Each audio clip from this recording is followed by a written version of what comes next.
حضرت ادریس علیہ السلام کے آسمانوں پر اٹھائے جانے کے بعد رفتہ رفتہ بت پرستی کی وبا عام ہو گئی۔ حضرت نوح علیہ السلام نے اللہ کے حکم کی تعمیل کی اور اپنی قوم سے فرمایا، اے میری قوم، اللہ تعالیٰ کی وحدانیت کا اقرار کرو۔ اس قوم نے سرکشی کا مظاہرہ کیا۔ حضرت نوح علیہ السلام کو اتنا مارتے تھے کہ آپ بے ہوش ہو جاتے اور وہ آپ کو ویسے ہی چھوڑ کر چلے جاتے۔ اگر تم اب سچے ہو تو ہم پر وہ عذاب لے آؤ جس کا تم ہمیں دھمکی دیتے ہو۔ اب آپ کو اللہ کی طرف سے حکم ہوا کہ کشتی بنائے۔ یہ بھی کہوں تو غلط نہیں ہوگا کہ یہ دنیا کی سب سے پہلی کشتی اور ون آف دا امیزنگ شپ تھا۔ الحمدللہ رب العالمین والصلاة والسلام علی خاتم النبیین، اما بعد فاعوذ باللہ من الشیطان الرجیم، بسم اللہ الرحمن الرحیم۔ السلام علیکم ورحمۃ اللہ وبرکاتہ۔ ناظرین، پروگرام کا نام ہے بات ہے پچھلے زمانے کی۔ آج جس سونامی کی یا جس طوفان کی میں نے بات کرنی ہے، تاریخ میں کبھی ایسا طوفان نہیں آیا۔ جی ہاں، وہ دنیا بھر میں آیا، پوری دنیا پانی میں ڈوب گئی، بڑی بڑی چٹانیں غرق ہو گئیں، دنیا میں کوئی نہ بچا سوائے چند لوگوں کے۔ یہ کیسا طوفان تھا؟ بہت کچھ بتانا ہے، کیونکہ آج سنانا ہے آپ کو واقعہ حضرت نوح علیہ السلام کی قوم کا۔ حضرت ادریس علیہ السلام کے آسمانوں پر اٹھائے جانے کے بعد رفتہ رفتہ بت پرستی کی وبا عام ہو گئی اور لوگوں نے دیگر بتوں کے ساتھ ساتھ ود، سواع، یغوث، یعوق اور نصر کے ناموں کے بتوں کی پوجا شروع کر دی۔ اللہ کریم نے حضرت نوح علیہ السلام کو یہ حکم دیا کہ وہ اپنی قوم کو عذاب الہی سے ڈرائیں کہ اگر وہ لوگ ایمان نہ لائیں تو ان پر دنیا میں بھی خوفناک عذاب آئے گا اور آخرت میں بھی دردناک عذاب ان کا مقدر ہو جائے گا۔ حضرت نوح علیہ السلام نے اللہ کے حکم کی تعمیل کی اور اپنی قوم سے فرمایا، اے میری قوم، میں تمہیں اللہ تعالیٰ کے عذاب سے بہت واضح انداز میں خبردار کرنے اور ڈر سنانے والا ہوں۔ تمہیں کہتا ہوں کہ اللہ تعالیٰ کی وحدانیت کا اقرار کرو، شرک نہ کرو اور خدا کے غضب سے بچنے کے لیے اس کی نافرمانی سے دور رہو۔ اگر تم نے میرے احکام کی تعمیل کی اور میرے لائے ہوئے دین کی تصدیق کی، پھر تو اللہ کریم تمہارے گناہ بخش دے گا اور تمہیں عذاب سے محفوظ رکھے گا۔ یہ جو کانورزیشن ہے، یہ جو گفتگو ہے، قرآن میں اس کو کس طرح بیان کیا گیا، آئیے قرآن کی زبانی سنتے ہیں۔ قال یا قوم انی لکم نذیر مبین ان اعبدوا اللہ واتقوہ واطیعون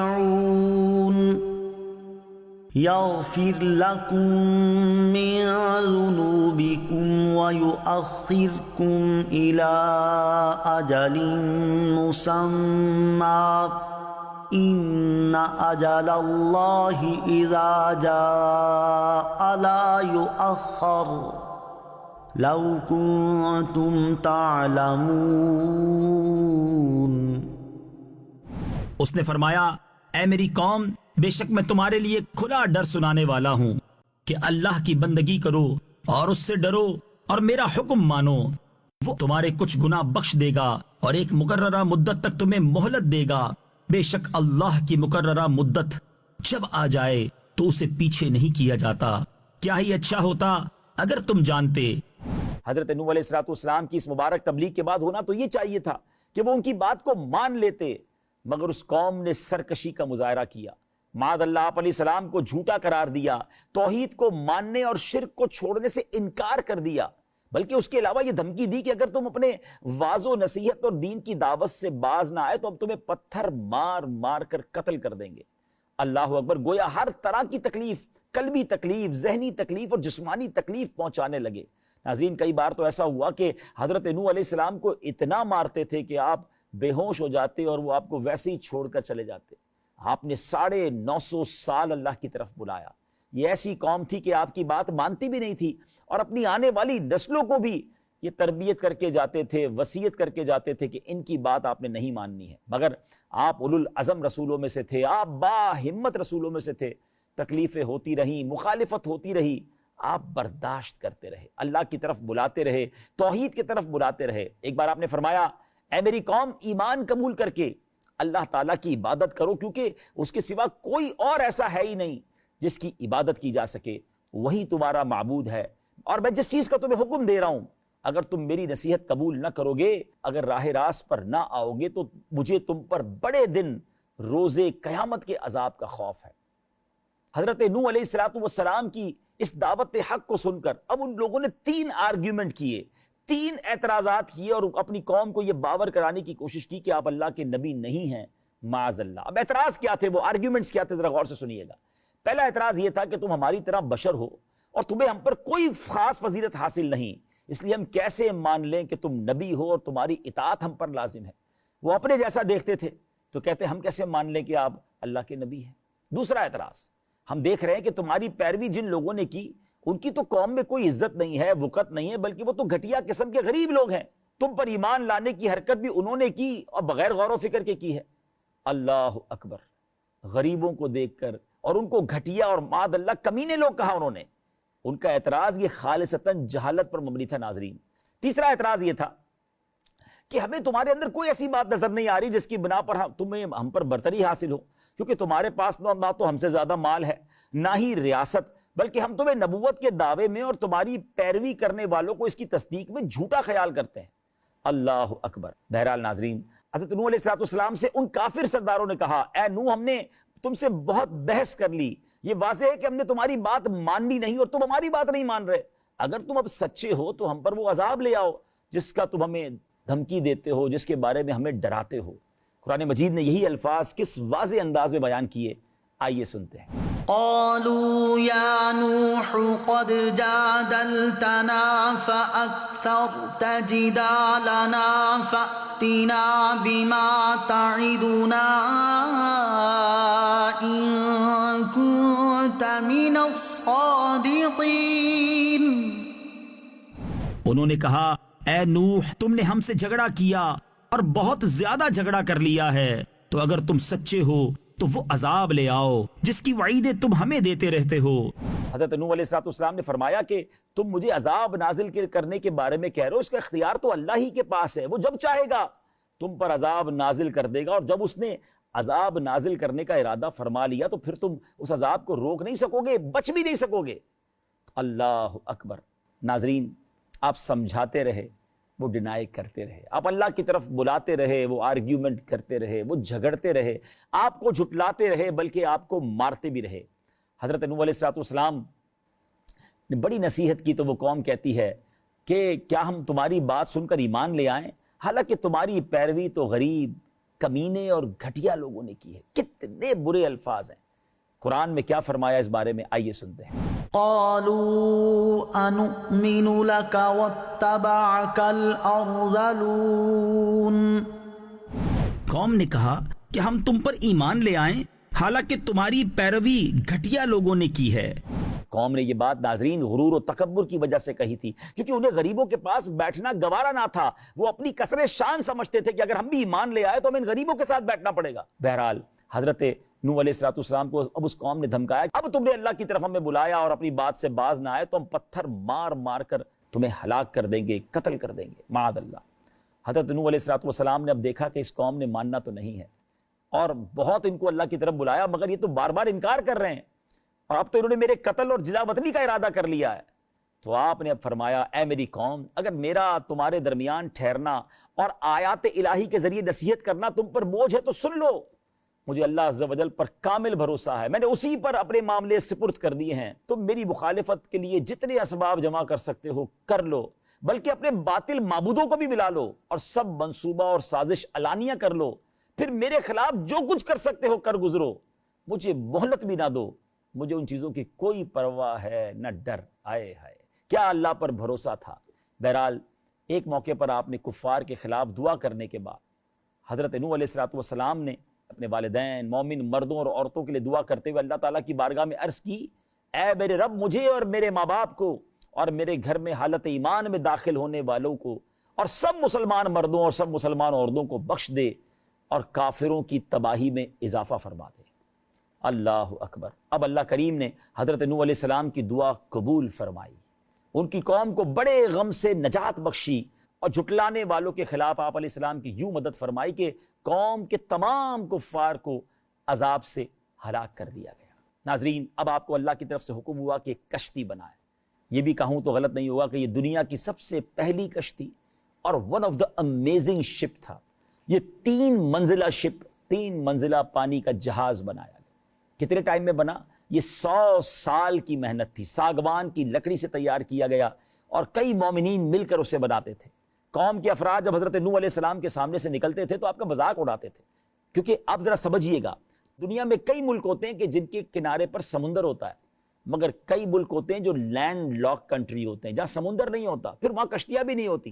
آج کی زبان میں کہوں تو نیوی ان ملکوں میں ہوتی ہے کہ جہاں سمندر ہو، جہاں سمندر ہی نہیں ہے تو وہاں اس کی کیا ضرورت ہے۔ تو حضرت نوح علیہ السلام ایسے ملک میں رہتے تھے جہاں سمندر ہی نہیں تھا، اور آپ کشتی بنا رہے ہیں اور وہ بھی بہت بڑی۔